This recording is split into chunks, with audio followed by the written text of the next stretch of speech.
जो हमारे शहीद हैं, उन शहीद की जो प्रतिमा लगाने का कार्य है वो नगर पालिका मंडल द्वारा जैसे आचार संहिता खत्म हो जाती है उसके बाद में करवा दिया जाएगा। जैसा कि पूर्व में घोषणा की गई थी कि एक मूर्ति का अनावरण किया जाएगा, लेकिन जिस प्रकार से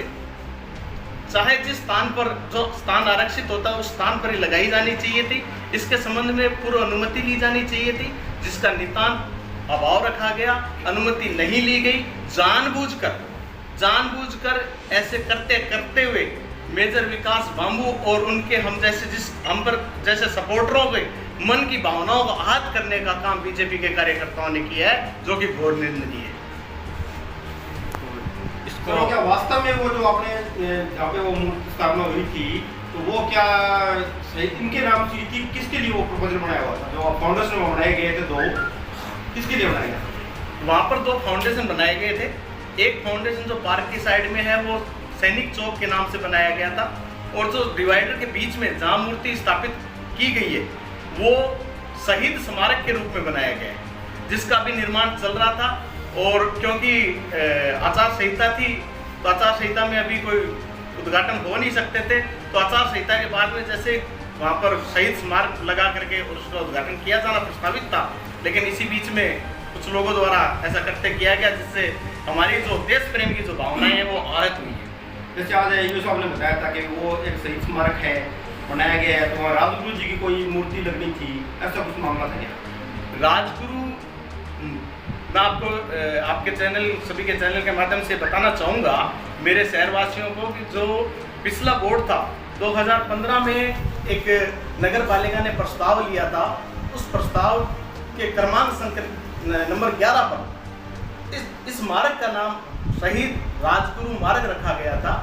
उसके आधार पर किया गया। जबकि अभी जो प्रतिमा लगी उसके नीचे लिखा गया था मेजर विकास बांबू मार्ग करके, तो ये अलग बात है। हम भी चाहते हैं मेजर विकास बांबू के नाम से एक मार्ग होना चाहिए, लेकिन उसकी निर्धारित प्रक्रिया, उस प्रक्रिया का फॉलो करते हुए हम लोग भविष्य में आवश्यक रूप से ऐसा कार्य करेंगे। नहीं, ये लोग बार बार आरोप लगा रहे हैं कि आपने जो है और इस मामले में पूरा दखलंदाजी करते हुए और आपने ये मूर्ति को हटवाने का और इसको तोड़वाने तक का जो है यहाँ पर कुछ प्रयास किया है। अभी तो इसमें आखिर आपको क्यों टारगेट किया जा रहा है और वो कौन लोग हैं जो इस सब के पीछे होकर और इसको जो है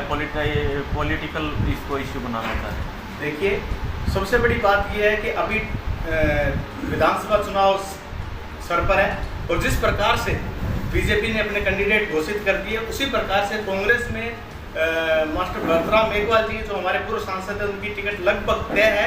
और इस डर के मारे, क्योंकि भरतराम मेघवाल जी आते हैं तो धर्मेंद्र मोदी जी की बहुत करारी हार होगी, इस डर के कारण इन्होंने ये प्रोपेगेंडा रचा है जिसका कि पूरा का पूरा राजनीतिकरण किया गया है। रही बात आरोप प्रत्यारोप की, तो अभी मैं जैसे सुन पा रहा था, दिन में मैं इस प्रोग्राम को देख रहा था तो एक चैनल के माध्यम से दिखाया जा रहा था ये नहीं मामा शहीद के मामा जी सुशील जी को द्वारा उनके द्वारा कहा गया था कि चेयरमैन द्वारा दारू पी करके ऐसा करते किया गया। पहली बात तो मैं बताना चाहूँगा, मैं उस टाइम जयपुर में था, और रही बात दारू पीने की तो मैं चैलेंज के साथ कहता हूँ कि गावस्कर का कोई भी आदमी और सुशील गोदारा जी भी खुद चले और हमारे देश की नहीं विदेश की टॉप लैब में चले और हमारे ब्लड का सैंपल ले कि किसने कभी अल्कोहल कंज्यूम किया है या नहीं किया। दूध का दूध और पानी का पानी हो जाएगा। ऐसे अनर्गल आरोप ये लोग लगा सकते हैं क्योंकि इनकी मानसिकता ऐसी है। हमारी मानसिकता कतई नहीं है कि हम सैनिक और हमारे शहीदों के नाम पर राजनीति करें। हम बेशक इस बार कांग्रेस विजयी होगी, लेकिन कांग्रेस इस बार चुनाव लड़ेगी अपने कामों के दम पर, ना कि किसी शहादत के सहारे लेते हुए, किसी सैनिक का मजाक उड़ाते हुए, किसी शहीद की प्रतिमा का मजाक उड़ाते हुए कांग्रेस पार्टी चुनाव में नहीं आएगी। ये बीजेपी के काम है, ऐसे लोग करते हैं। कांग्रेस के एक जो टिकटार्थी हैं माननीय विनोद जी, वो भी उस धरने में बैठे थे, वो भी आपके खिलाफ, नगर पालिका के खिलाफ कुछ नारे बोल रहे थे, तो उनका किसमें क्या है? देखिए, उनके वो निजी कारण हैं, उनके वो पॉलिटिकल कारण हैं जिनकी वजह से वो ऐसा चाह रहे हैं, क्योंकि राजनीतिक रूप से वो अपने आप को हमारे प्रतिद्वंदी मानते हैं। और जिस प्रकार से कांग्रेस पार्टी इस पर तोड़ सकी है कि भी इस बार जो सर्वे के आधार पर टिकट दी जाएगी, तो कहीं ना कहीं उनके मन में डर होगा कि उनका सर्वे कहीं कमजोर जा रहा है, कहीं ना कहीं भरतराम जी को टिकट मिल रही है, और कहीं ऐसा ना हो कि इस मामले को बुलाया जाए और भरतराम मेघवाल जी की टिकट को कहीं ना कहीं संकट पैदा किया जाए, इसलिए ऐसे काम हो सकते हैं। तो उन्होंने एक बात और कही थी कि भरतराम जी को आज इस मामले के बाद में सीएम हाउस में तलब कर लिया गया है पुखराजी प्राशर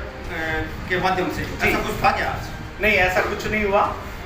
ऐसा कुछ नहीं हुआ, तलब कहीं नहीं किया गया, क्योंकि सीएम साहब हमारे पूरे मामले को, हर जिले के हर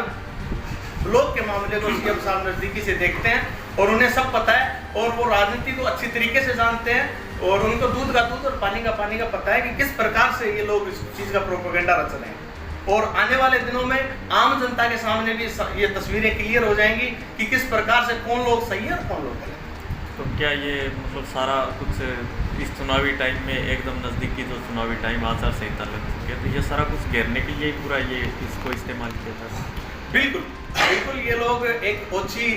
मानसिकता और एक ओछी राजनीति का परिचय देते हुए कर रहे हैं। इनको चाहिए था कि ये हमें विकास के मुद्दों पर घेरते, ये हमें कामों पर घेरते, ये जो काम इस एरिया के, जो इन एरिया की समस्याएं हैं उन पर घेरते, ये उन पर नहीं बोल सकते, क्योंकि इन्होंने 5 साल एमएलए रहते हुए कोई काम नहीं किया, सिवाय नगर पालिका के नेता प्रतिपक्ष के ऊपर इनकी कभी सोच गई नहीं। तो अब ये